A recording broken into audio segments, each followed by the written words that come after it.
Hey there, it's John from Heroes and Legends, and we're back with another Magic the Gathering top 10 list.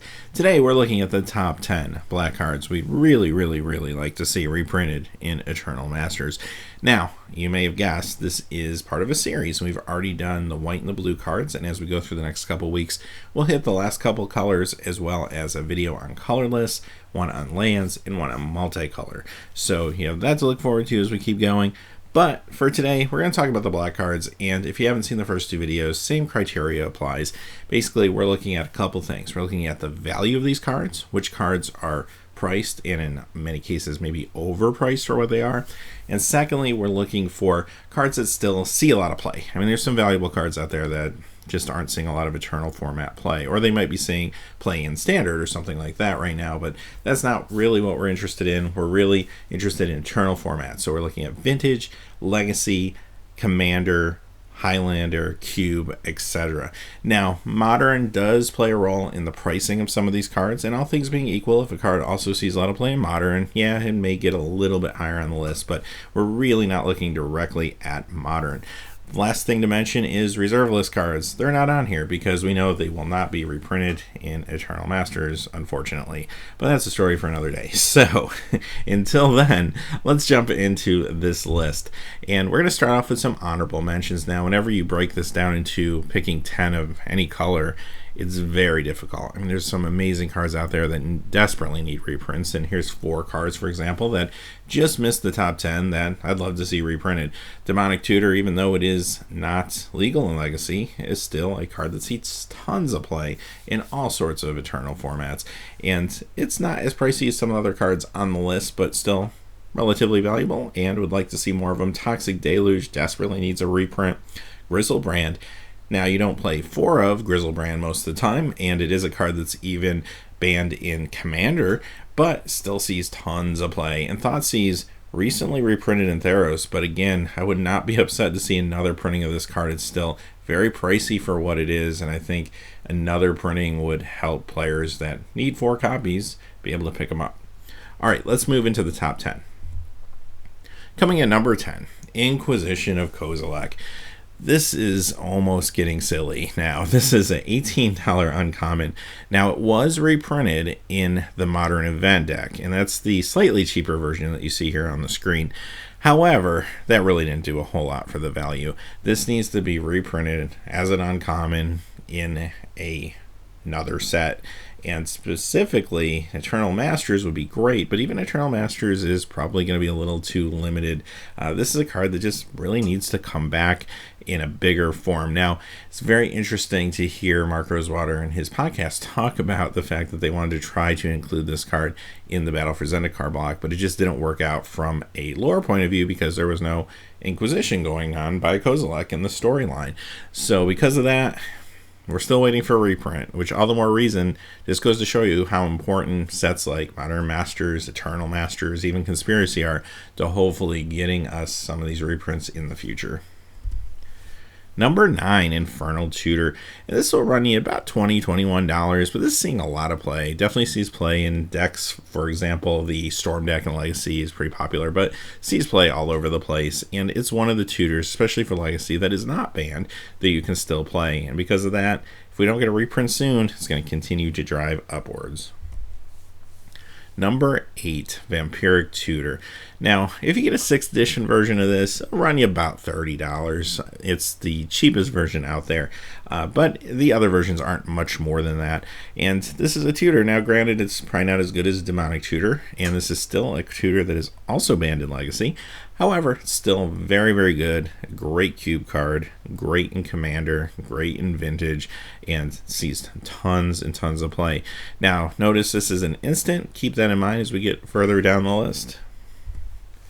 Number 7, Bitter Blossom. Now, Bitter Blossom was reprinted about a year ago in Modern Masters 2015, and still a $30 card. It's not seeing tons of play in Modern, a little bit, but I think it's just a casual favorite. I always see this in Commander decks. I see it on a lot of cubes, and casual players want to get a hold of this. So not necessarily trying to break Legacy or Vintage with this card, but it still sees tons of play, and another printing of it wouldn't be that bad. Hopefully bring the value down a little bit more. Number 6, Goryeos Vengeance. Now, this will run you about $38, but granted, some of this has gone up recently because of a pretty good modern deck that came out this year that runs this, along with Through the Breach, and kind of does some reanimation shenanigans. So, having said that, this still sees play in other formats other than Modern, and I thought it definitely deserved to make it on the list as a card that needs a desperate reprint. Number 5, Dark Confidant. Now, Dark Confidant one time was an $80 card. Now, granted, it doesn't see as much play as it used to. However, it's still a fantastic card in any format where you're able to play lower casting cost spells. Legacy is a great example of that, but also some commander decks, tiny leaders decks, and even some cubes. This actually can work pretty well with certain synergies in black in some formats of cube. So yeah, I'd love to get more of these out there. This has been reprinted twice in Modern Masters sets over the last 3 years now. But again, I wouldn't be upset to see another printing of Bob. Number 4, Damnation. Now we're getting into the serious stuff, and this is just crazy that this card hasn't been reprinted yet. It saw a printing, obviously originally in Planar Chaos, and then everyone was ready for this to show up in Modern Masters 2015, and instead there was a Judges promo, which, hey, it's better than nothing, but really didn't do a whole lot to bring the value of this card down. Maybe slow it down slightly, but this is just silly. It's a black Wrath of God. You can get a Wrath of God for just a few dollars, but if you want one in black, you're going to be paying over $70 for it. So I don't know why this card just refuses to see a reprint. I don't know why Wizards refused to put this in Modern Masters 2015. It needs to show up, if not here in Eternal Masters, at least in the next Modern Masters or Conspiracy somewhere. It just needs a reprint. It's just silly for this card to be over $70. Number 3, Liliana of the Veil. Now, she's the most valuable Planeswalker. She's going to run you about $110 a copy, which is about $30 more than Jace the Mind Sculptor, which is crazy. Just wrap your mind around that for a moment. And the card's not even really that old. This came out in the original Innistrad, and there was a printing of a promo for PTQs last year for this card. But again, that promo really wasn't enough to do anything more than maybe slow down the value creep in this card. This desperately, desperately needs a reprint. Again, I'd love to see this in Eternal Masters, and I'd love to see it again in the next Modern Masters. Put it wherever you can put it. A dual deck would be phenomenal, but I'm just afraid at this point, if a dual deck with this card came out in it, that a lot of people may try to increase price, hold product, flip product, that sort of nonsense. So we really just need this printed in some sort of sets going forward in the future. Number 2, Grim Tutor, and this one will run you about $260. Now, the story behind this card it was printed in the Magic the Gathering starter set, and at that time, those cards weren't tournament legal. Over the years, things changed, and at one point they said, you know what, everything but unset cards will be legal in Eternal formats other than cards that make the banned or restricted list. And guess what? Grim Tutor went from a card that was highly undervalued and nobody really cared about to a card that everybody wanted to get a copy of. It's a tutor. Now, it's supposed to be kind of a fixed amount of tutor, but it's still extremely powerful. Obviously, it's going to cost you 1 more black. You lose 3 life to use it, but basically a demonic tutor. Now, because of the nuance of this card, it's just another tutor. It's just fun to put this in cubes. A lot of high-end cubes will want to run a card like this, if nothing else, to be flashy.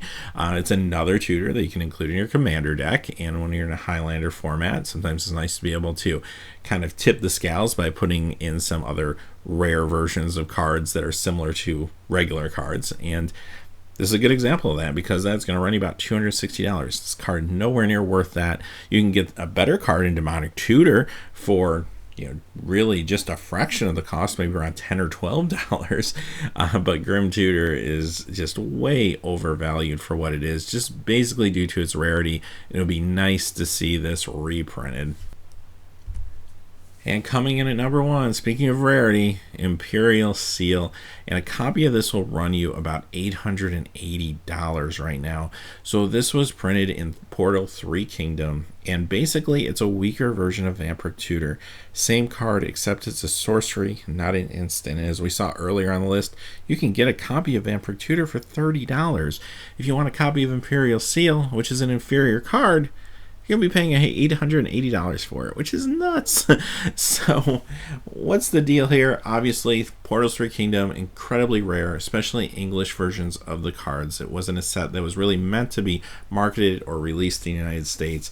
It was more for other areas of the world. And because of that, it's very hard to get your hands on an Imperial Seal. And just like Grim Tutor, if you have a cube and you want to fancy it up a little bit, this is a cooler version, I guess, than a Vampiric Tutor in some players' minds.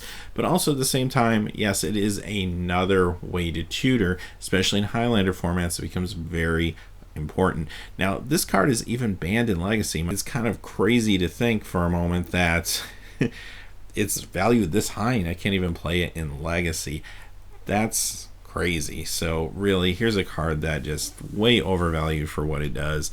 I'd love to see Wizards really focus on reprinting some of these Portal 3 Kingdoms cards in upcoming releases to try to get a little bit of control over just the value of these and allow players to get a hold of them. You know, print them with new art. There's still going to be a market out there for the original cards. It's not going to completely crash the value of this card, but it's going to allow players to play with these and even the playing field a little bit, and that's what's important at the end of the day. So, hey, having said that, that's our list. Let me know in the comments below your thoughts. What did we miss in black that you'd like to see? I'm sure you'll think of some cards. There's just so many we just couldn't include, but a lot almost made the list, so I'm sure you'll have a lot of good ideas. But as always, thanks for watching. Please remember to like and subscribe, and have a great day. Hey, thanks as always for watching. This video, like all my videos, was made possible by the generous support of viewers like you on Patreon. Even a donation of $1 helps me to keep growing this community and creating better quality videos for all of you. Check out our Patreon page for exclusive giveaways and future goals for the channel. If you haven't had a chance yet to subscribe, hit that subscribe button so you don't miss any of the MTG news, spoilers, set reviews, product openings, or finance videos on Heroes and Legends. Talk to you again soon, and have a good day.